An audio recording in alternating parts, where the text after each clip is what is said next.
అందరికీ నమస్తే అండి. Welcome to our channel. ఈ నెల 12వ తేదీన బంగాళాఖాతంలో అల్పపీడనం ఏర్పడబోతున్నట్లు భారత వాతావరణ శాఖ నిపుణులు తెలియజేస్తున్నారు. ముఖ్యంగా బంగాళాఖాతంలో ఈశాన్య భాగంలో అయితే అల్పపీడనం ఏర్పడేదానికి అవకాశం ఇస్తున్నటువంటి మేఘాలనేటివి ప్రస్తుతం కనిపిస్తున్నాయని చెప్పి వాతావరణ శాఖ నుంచి సమాచారం రావడం జరిగింది.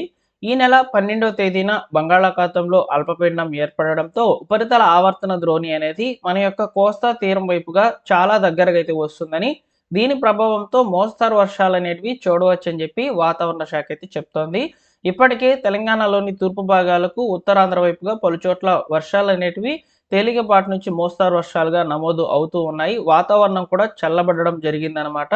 అసలే ఎల్‌నినో ప్రభావంతో ఈ సంవత్సరం వర్షాలనేటివి చాలా తక్కువగా ఉంటాయని మనకు వాతావరణ శాఖ నిపుణులు అంచనా వేస్తున్నారు. వాళ్ళు చెప్పినట్లుగానే ప్రస్తుతం మనకు చాలా తక్కువ వర్షపాతం అనేది ఈ మాన్సూన్‌లో అయితే చూస్తూ ఉన్నామన్నమాట.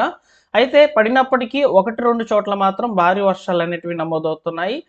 విస్తారంగా ప్రస్తుతం నైరుతి రుతుపవనాలనేటివి ఈశాన్య రాష్ట్రాల మీదకైతే విస్తరించి ఉన్నప్పటికీ మన యొక్క తెలుగు రాష్ట్రాల మీదుగా అయితే ఉపరితల ఆవర్తనం యొక్క ప్రభావం అనేది అస్సలు కనిపించడం లేదు. మామూలుగా ఈ జూలై నెలలో వచ్చేసరికి వర్షాలనేటివి ఉండాలి. కాకపోతే ఇప్పటికీ కూడా ఉష్ణోగ్రతలనేటివి పెరుగుతూనే ఉన్నట్లు కనిపిస్తున్నాయన్నమాట. వేసవి తాపం ఇంకా కొనసాగుతూ ఉన్నట్లయితే కనిపిస్తుంది. ఇది మనకు ఆగస్టు, సెప్టెంబర్ నాటికి ఇంకా ఎక్కువ అయ్యే ఛాన్స్ అయితే ఉంటుందని చెప్పి వాతావరణ శాఖ నిపుణులు చెప్తున్నారు.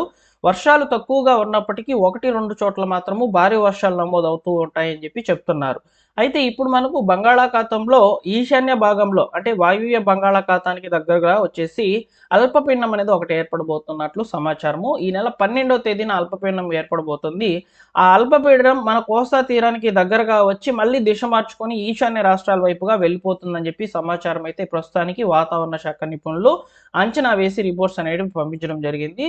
వారు అందించినటువంటి రిపోర్ట్స్ ప్రకారము మనకు ముఖ్యంగా 12వ తేదీ సాయంత్రం నుంచి అయితే మోస్తారు వర్షాలకు అవకాశం ఇచ్చేటువంటి వాతావరణ పరిస్థితులు చూడవచ్చని చెప్పి, ముఖ్యంగా ఉత్తరాంధ్ర వైపుగా, తూర్పు తెలంగాణ మీదుగా, ఉత్తర తెలంగాణ మీదుగా వర్షాలకు అవకాశం అయితే ఉంటుందని సమాచారం అయితే అందించారండి. కాబట్టి తూర్పు తెలంగాణ మీదుగా ఉన్నటువంటి జిల్లాలకు మరియు ఉత్తరాంధ్ర వైపుగా ఉన్నటువంటి జిల్లాలకు మోస్తారు వర్ష సూచన అనేది మనము చూడవచ్చని చెప్పి చెప్తోంది.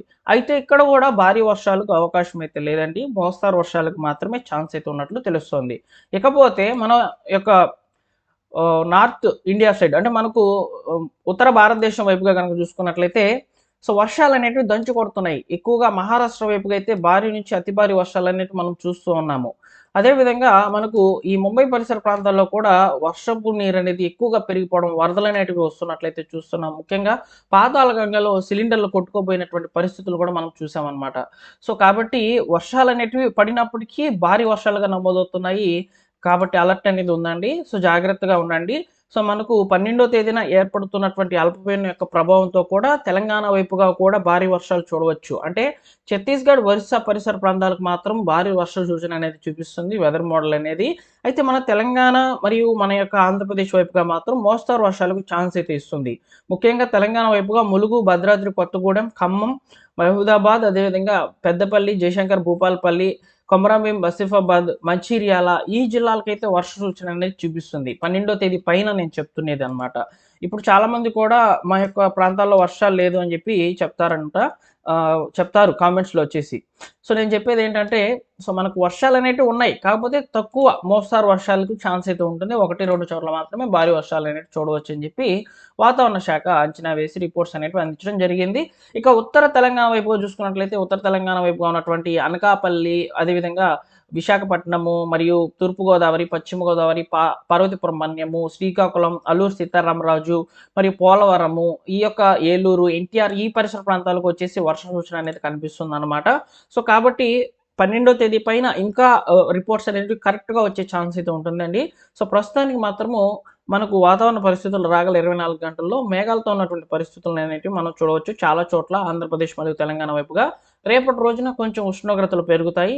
మళ్ళీ మనకు 12వ తేదీ సాయంత్రం నాటికి వర్షం వచ్చేటువంటి పరిస్థితులను అయితే మనము చూడవచ్చని చెప్పి వాతావరణ శాఖ అయితే చెప్తోందండి. తక్కువ వర్షపాతం నమోదవుతుంది. సో, ఈ యొక్క ఎండలు గూడా ఏ విధంగా ఉన్నట్టుండి పెరుగుతున్నాయో, అలానే ఉన్నట్టుండి వర్షాలనేటివి మనం చూడవచ్చని చెప్పి వాతావరణ శాఖ నిపుణులు అంచనా వేస్తున్నారండి. ఓకేనా? సో, అయితే మనకు అల్పపీడనం గనక ఏర్పడినట్లయితే ఉపరితల ఆవర్తన ద్రోణి అనేది కోస్తా తీరం వైపుగా వస్తుంది. అప్పుడేం జరుగుతుందంటే, మనకు ఈదురుగాలులనేటివి చాలా పెరిగే ఛాన్స్ అయితే ఉంటుంది. గంటకు 50-60 కిలోమీటర్ల వేగంతో ఈదురుగాలులనేటివి వీస్తాయని చెప్పి వాతావరణ శాఖ నిపుణులు అంచనా వేసి ప్రమాద హెచ్చరికలనేటివి పంపిస్తారనమాట. ఓకేనా? నేను తప్పకుండా వీడియోస్ అనేటివి అప్‌లోడ్ చేస్తానండి. వెదర్ మోడల్స్ అనేటివి ఇంకా అప్‌డేట్ అయ్యి రాలేదు. కాకపోతే వస్తుంది అనే దానికి సమాచారం అయితే ఉందనమాట. అది కూడా ఉత్తరాంధ్ర వైపుగా, తూర్పు తెలంగాణ మీదుగా ఉన్నటువంటి జిల్లాలకు మాత్రమే వర్షాలకు అవకాశం ఇచ్చేటువంటి పరిస్థితులనైతే చూడవచ్చు.